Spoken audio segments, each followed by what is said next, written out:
Hello all. This is my good friend and film school peer, Marielle. She is Hello. also into cinematography and is currently doing a number of things. And we figured, in the spirit of the show, given that, she's also had her own film school / film bug journey, and this has been very Ethan-centric lately, which I don't like, we would get a good slice of Maz's life and journey and listen to where she's at now. Say Yay. something. Hello. Thank you for having me on the podcast. You're welcome. Happy to have you. It'll never happen again. I'm very excited to talk about everything. So, yeah. So, just for reference, Maz and I are still working together and doing various things. She's been doing a lot of second AC stuff on basically everything we make. Very nice slating.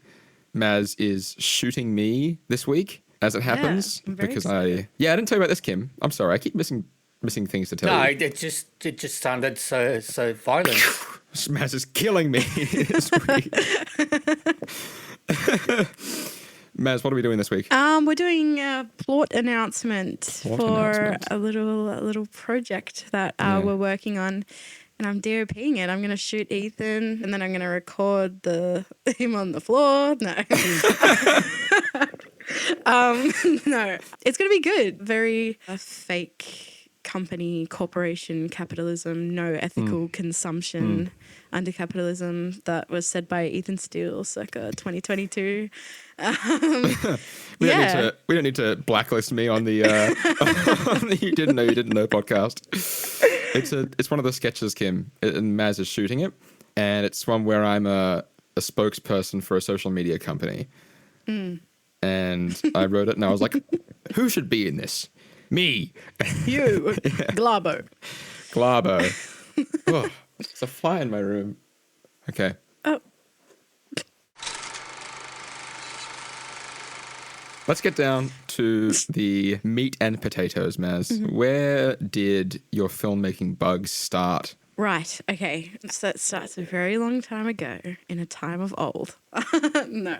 When I was younger, my grandfather was really into photography, and he wanted to pass on that kind of love to my sister, but she was more into writing and books and everything, very much not into technology. But I was, always I had the technology bug as a kid. I had the Wii and the DS and everything, of course.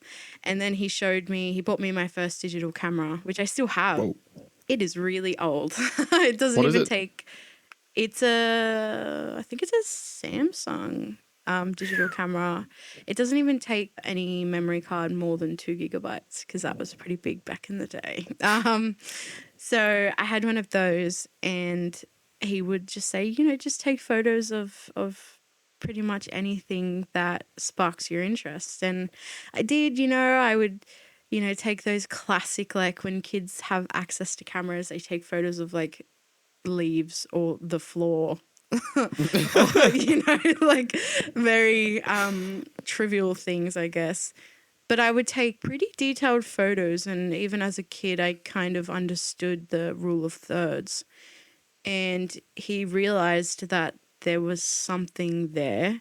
So he tried to foster that further as I grew up.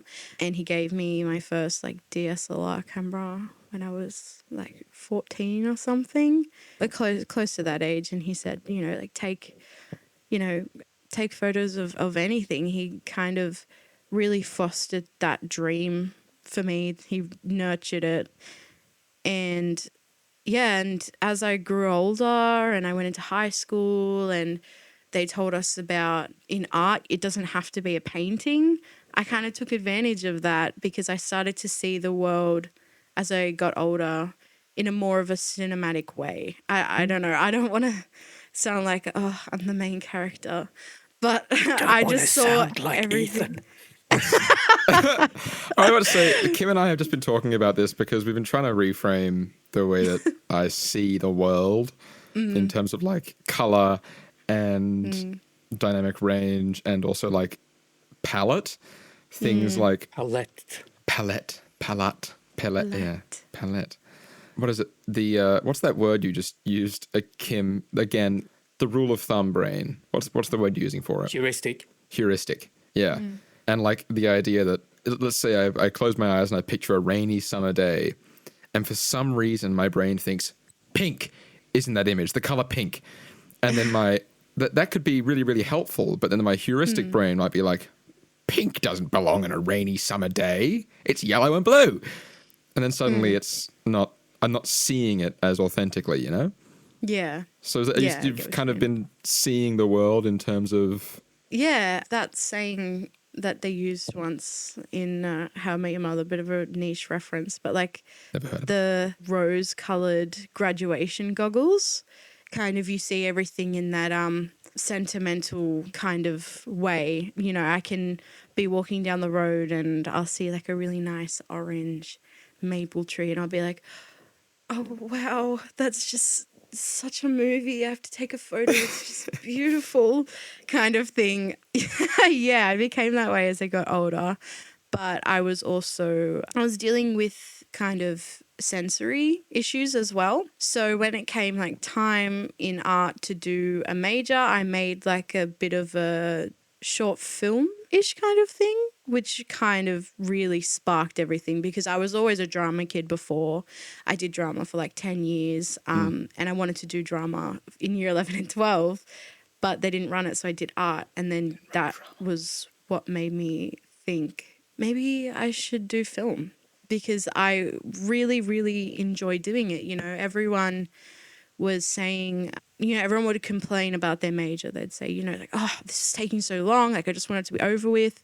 And it's so frustrating. And I thought, yeah, mine is frustrating, but I'm kind of thriving off the frustration, you know, like it's a good kind of stress, a good kind of pressure. It was even like a bit addictive, the adrenaline. And that's what I continue to say now when people are like, aren't you stressed? This and that. And I'm like, no, because I like doing it. But that's where it started. And I also did entertainment in year 11 and 12, which is like the theatre kind of side, very technical. We did a lot of productions at the school. We did our school's production of Annie. Got any thoughts on that? The acting was terrible. We had our but school's production of Annie. Gorsh. Yeah. The acting was all right, but the technical side we really shone. So I was in class once, I vividly remember, with an old friend, and she was applying for JMC's entertainment business course. And I was like, oh, what are you applying for? Because at that time, I was convinced I was going to get a 99.95 ATAR and I was going to go to UTS and UCIT and do law and things that I wasn't interested in because I didn't know what to do, you know.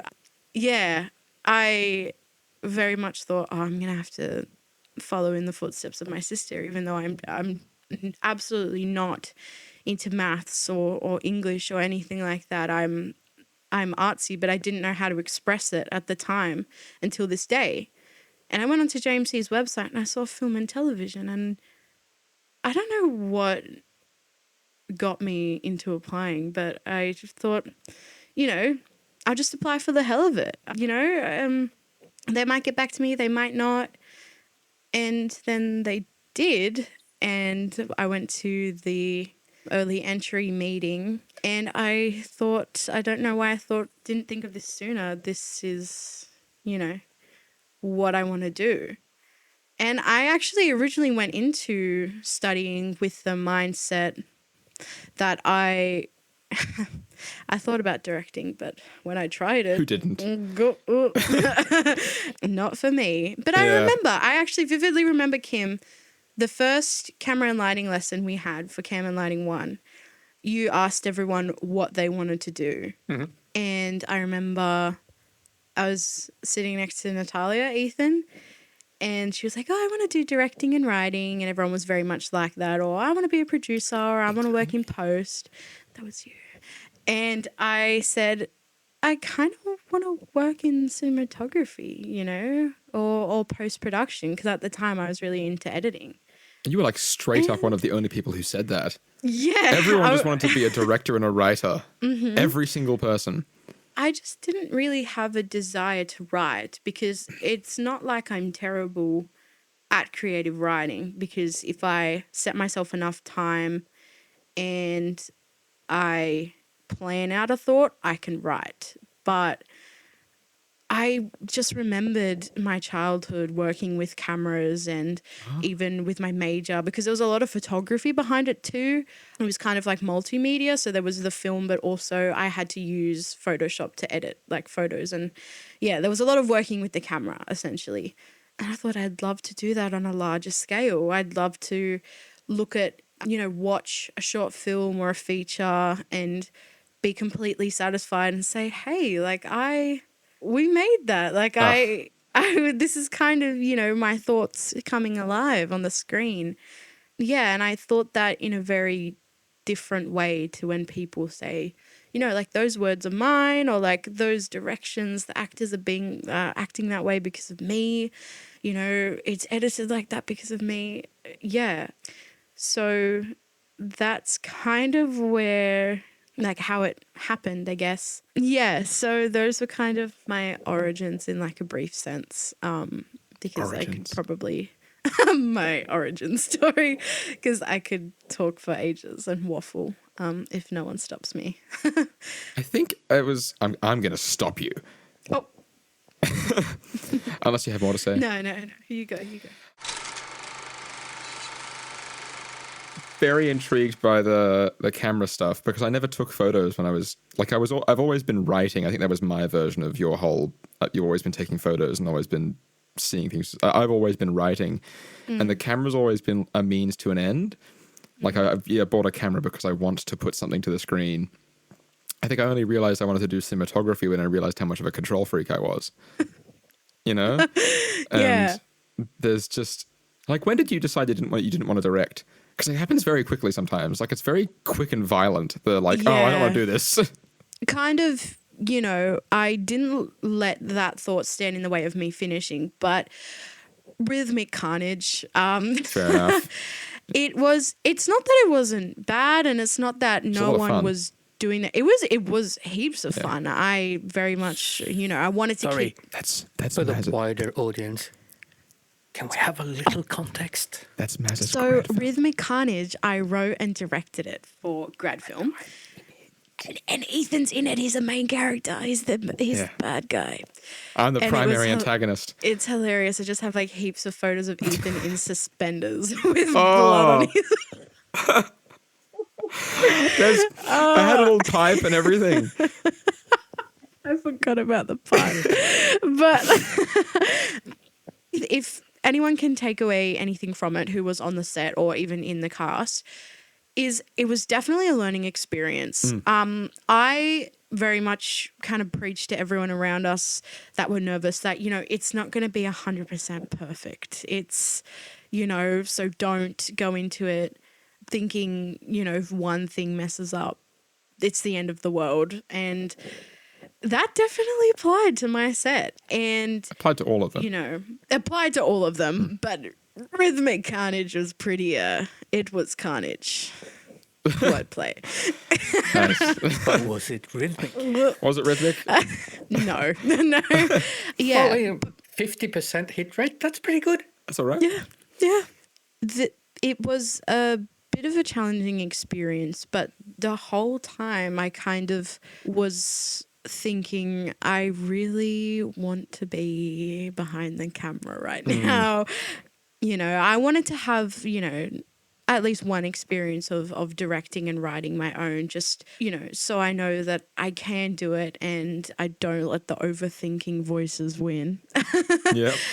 But it definitely taught me. I kind of said to everyone as it finished, I was like, I think that was great. Like I had a good time. Thank you all so much. Definitely directing is not for me. Just because I think one of the only things was like, I can't really articulate the feeling towards the actors very well. I was always one of those people, especially in English, when I would write something, I would just expect the reader to know what I meant to say. I was just always like that. I tried to improve it, but it's just, so that's kind of, I was never yeah, I just always wanted to be behind the camera. Did you ever? Because I remember this very vividly happening to me. I unfortunately, for everyone, had the privilege of being able to direct one of the Try 3 shorts. So I very yeah. quickly found out I didn't want to direct for a long time. Yeah. And that was, I think, when we started pitching our grad films, a flip just switched. A switch just flipped. A switch just flipped. Sorry. Just switched. A switch just flipped in my head. And I went, I thought to myself, I am so much more invested in how this looks and where everyone is on the screen and Yeah. how they're lit and how the camera is going to move than I am in any of these actors and their concerns, you know? Like, Yeah. there was just a part of me that thought, I don't want to be out of, I have friends who are more passionate about directing than I am. And I know that if I want to be in complete control of something with this short, I want it to be the way that it looks. Yeah. Yeah. Do you ever have that moment as well? That kind of like, yeah, this is my niche. This is the area that I want to control. Yes. Yeah. I definitely had that. And when I'm just going to preface this thought by saying, you know, like whenever I would see someone else DOPing for like a different grad film, this isn't to say that they were bad, but there was just, I would be on the set doing a minor role or something else. And I was just always thinking like, I really want to jump in there and be like, hey, you know, you could also do this or Nice. this. And, you know, can you hear that in the background? No. Okay, awesome, because someone is mowing their lawn. There's a joke there about cutting someone else's grass after. I'm not going to throw shade on anyone, but Nice. Great timing. What? Cutting someone else's grass, you know, if you want to jump in and throwing help shade on someone. someone. Like when they, yeah. Good one. Like that. Laugh track. Yeah, with Try 3, I actually DOP'd for Griffin, one of our Yes, you did. our I peers, forgot. our friends. Are you for Agora? Yeah. So I didn't really have that issue with something like that. But on another production, I very much wanted to jump in because, yeah, like someone like Griffin is very good at directing, and it's clear that if he wanted to take that path, he would be good at it. But I just never felt that way, and I don't think other people felt that way about my directing, which is Yeah. fine because, you know, I don't agree with that. Sorry. I mean, I'm saying Yep. that. Yeah, you were terrible, actually. It was terrible, honestly. It was You an were awful really experience, really. No, but yeah, I was just always camera. Just always. I think also with directing, I think it's important that people make that decision at the right time in their life, because it's so much of it is about having the confidence and clarity of the idea, the story, and their vision, and secondly, it's about being able to communicate that to someone else.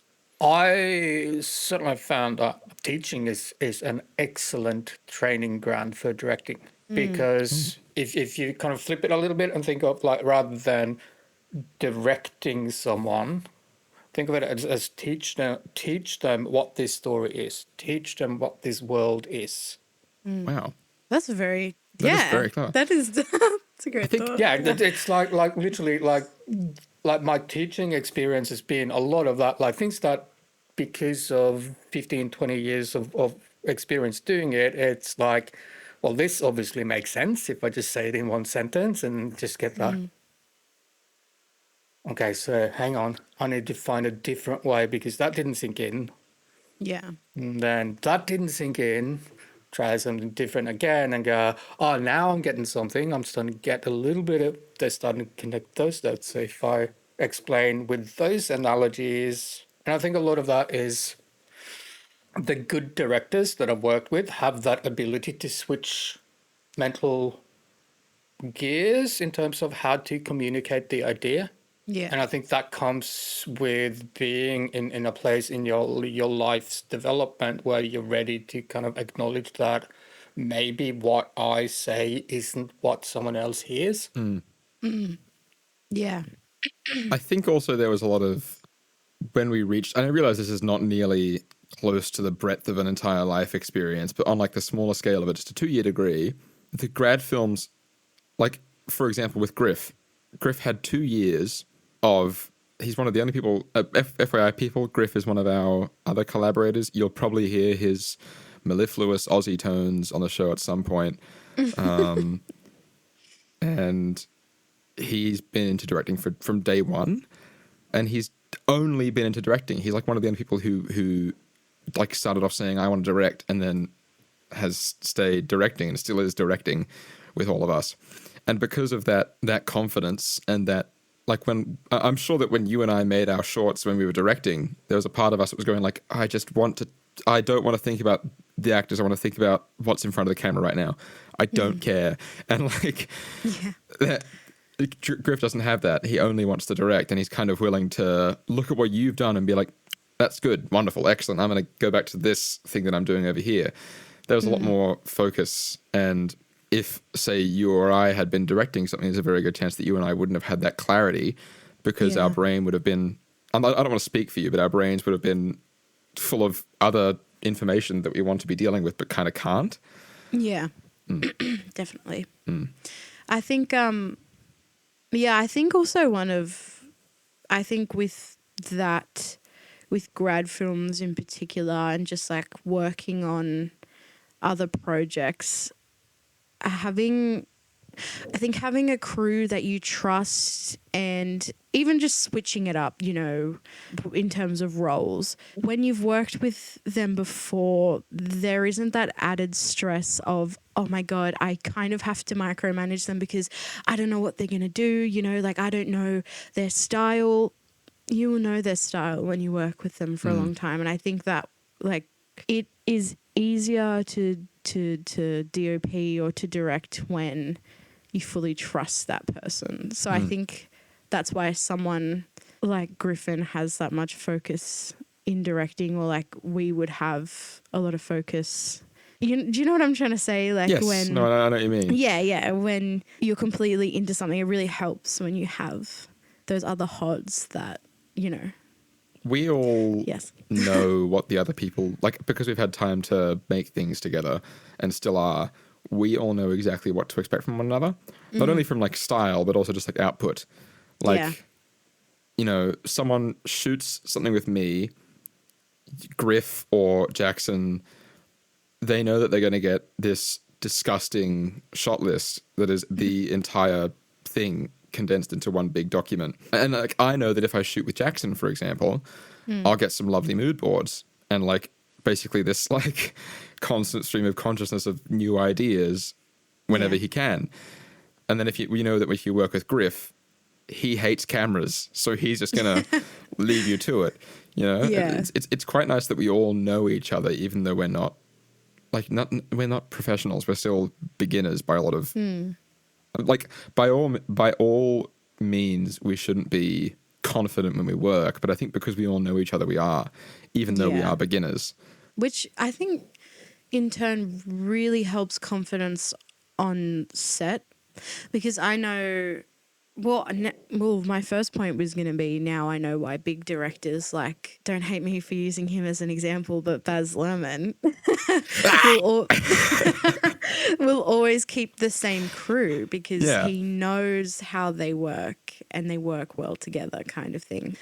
I think a lot of director-DP relationships are like marriages. Mm-hmm. And I think a lot of the reason why director-DP pairings tend to stick together is that there's a lot of communications that doesn't need to be verbal. That they're able to read between the lines.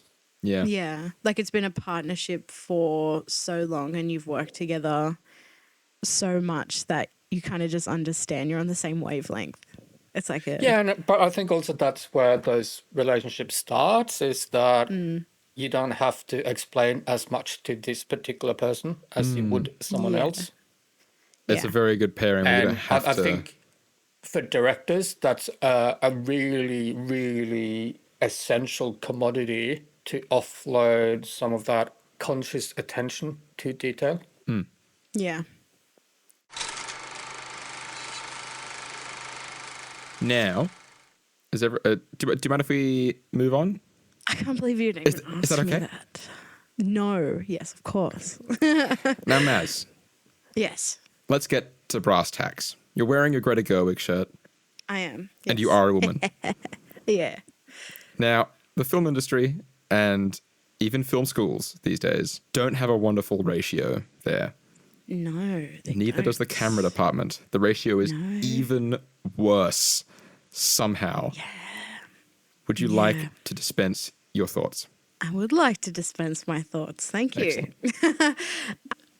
Yeah, it's not very encouraging when you're graduating with a cohort that consisted of like 11 women and 30 men, kind of 20, 30, yeah. Just a 20, little 20, 30, yeah. slightly messed up ratio. And it is very also disheartening when you do talk to those who have dropped out or deferred and they say that they think they weren't good enough and they couldn't compete with the men. As I was saying before, you know, I'm not one of those people who crucify men for trying to understand and respect the female experience in terms of the film industry. And I think, I think Greta Gerwig really is, well, I hope she is setting a new curve for women in the industry. I mean, it's, I try not to think about my future in the industry in terms of fighting for jobs. Like, it's a bit of a scary thought.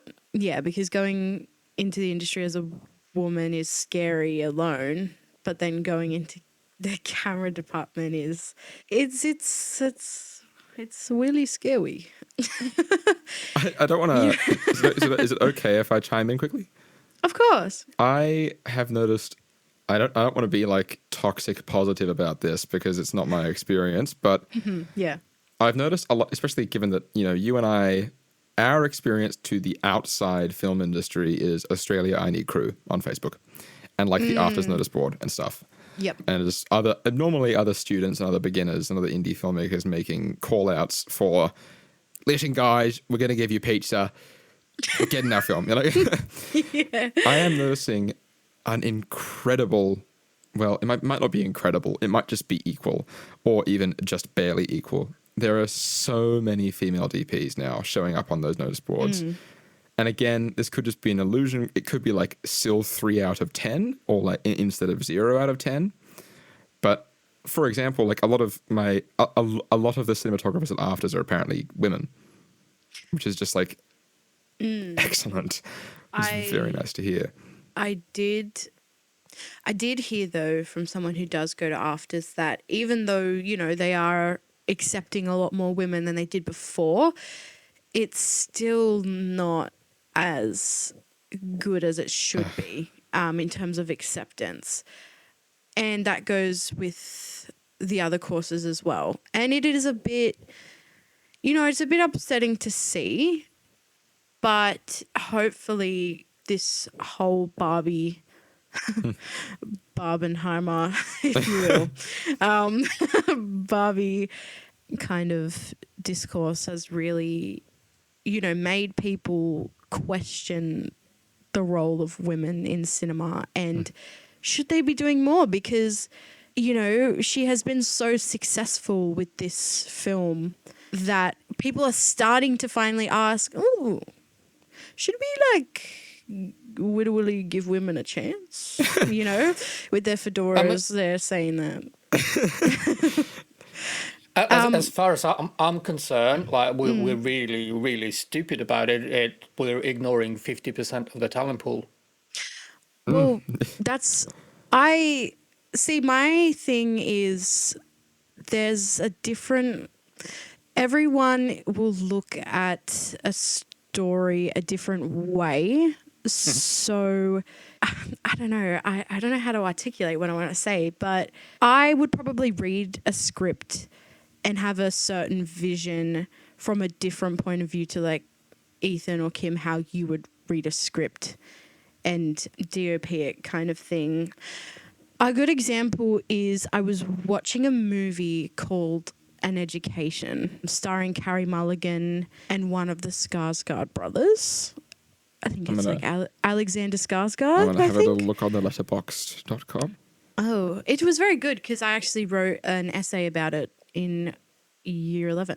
Oh, Yeah, so it's a story about a girl. She's 16. She's played by Carrie Mulligan, who falls in love with the Skarsgård brother. That's how I'm going to refer to him. And, you know, he's like in his 30s and he's a predator. There's no other way to put it. And she's 16 and he's rich, you know, posing to be this person that he's not. And I think I'm pretty sure it's set in the 60s as well. So it's very much like man marries woman, woman now man's property, woman must do what man wants, woman is mother only kind of thing. So she's a very bright and talented girl and they get together and her parents just say to her, you know, oh my God, marry him now, have a child, you know, marry him. And she was silly and she gave up her education to be with him. No. And then she finds out, I don't want to spoil it. But don't spoil it, actually. I'm kind of intrigued now. I'm not going to spoil it. It's very good.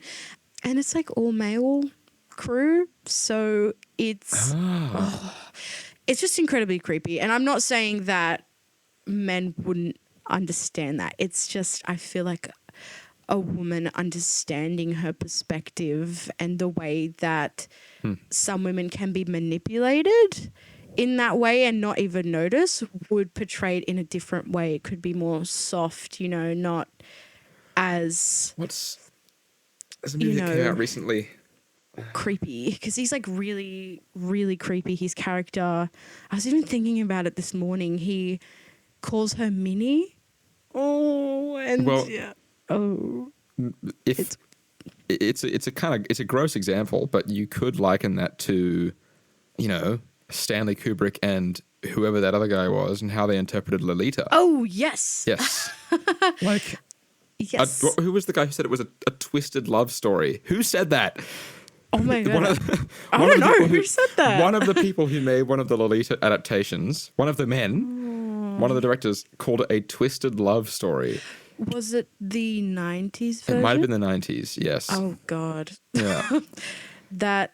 I actually was talking about that with a coworker recently. And just I hate how young people will romanticize that. And they're like, oh, Lolita core. And they wear school uniforms and they wear baby pink and stuff. And I think there are so many examples of that in the media, which I think forms a preventative barrier of women breaking into the industry. Yeah, it's... I don't even want to think about it. No, it's just... Yeah.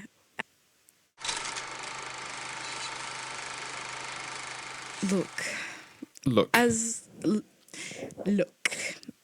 Basically, at the end of the day, my perspective on this whole discourse of women in the industry is I think that we would actually obviously benefit from more women in the industry because different stories would be told, if you know what I mean. I feel like it's always now with these corporations, especially like Disney and everything, they're very much like, let's recreate this thing that we've recreated a couple times, but in a different way. I feel like we'd actually get original ideas and it would prevent cinema from dying because I've seen a lot on the internet that people think cinema is going to be taken over by things like social media just because there's a lack of fresh ideas in the industry. And I know so many women that have these amazing ideas, but, you know, they'd never make it into the pre-production phase because investors are going to say, well, why should we make this? Why? And they'll be turned away just because they're women. But if a man were to say it, it'd be like, oh, $1 million idea alert kind of thing. Wow. I feel like a lot of women are overlooked and it can be like the same idea. Guys, just because. What if we made a movie about what it's like to be a dude? in the world Yeah. right now. Yeah. Like, there's a what lot of if? beer? No. I think though that the so-called death of cinema, at least as we know it, affords the opportunities. As in, the established business models are failing. Your generation, Yeah. on the one hand, it's a challenge because the past generations can no longer give you a guide. But the flip side is that you have the opportunity to redefine and find better ways for you. If Yeah. cinema is dying, And I think, the cadaver will be good for the ground, you know? yeah, I think in a more fruitful way. I'm not sure yet whether the industry has really come to terms with the lowered barrier of entry. So much of the old business models were predicated on the cost of production is tied into the means of production, i.e., Yeah. film stock processing. There's a certain minimum cost that you cannot get past. Yeah. Whereas your generation have access to entry level equipment that far, far surpasses anything that's ever been there. And you also have access to marketing and ways of getting your work seen that has never been there.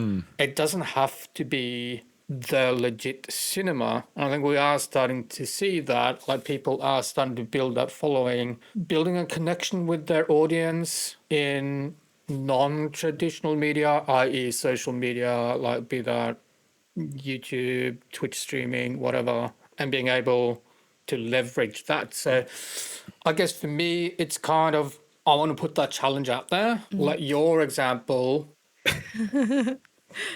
suspense is killing us. Of that $1 million idea, like these days, does it have to be literally $1 million idea, or could this person go out and make it? I don't want put to it sound out like there Yeah. an absolute. without Sorry, go on. having to wait for permission by the system? Yeah.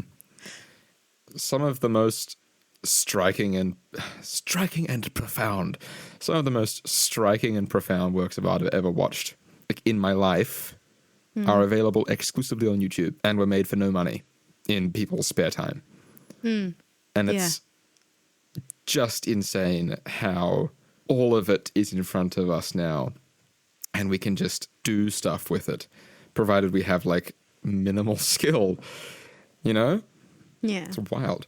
Yeah, I think well, I'm not, and when I say this I don't mean it like it could save cinema, but I think if production companies would stop seeing women's ideas as risks to losing a lot of money and saw them as, you know, art, which is what cinema is supposed to be, but ever since a lot of these corporations like Disney and Marvel and such have just started mass producing movies with no meaning and just money kind of this is not defamation of character. I'm just this is based on what people I only have think said. that you don't make art. You don't make no, just based on what I've seen of points people have made that I agree with. I think if production companies stop seeing women's ideas as risks to losing, you know, millions of dollars, even though they are pretty, you know, stacked there, we could start to be appreciated. I want to challenge that. Oh, call's about I to want end challenge actually, that so on 2 counts you have 3 seconds. in the next meeting. Yes. Okay, 3 seconds. Yeah. Bye bye. What? But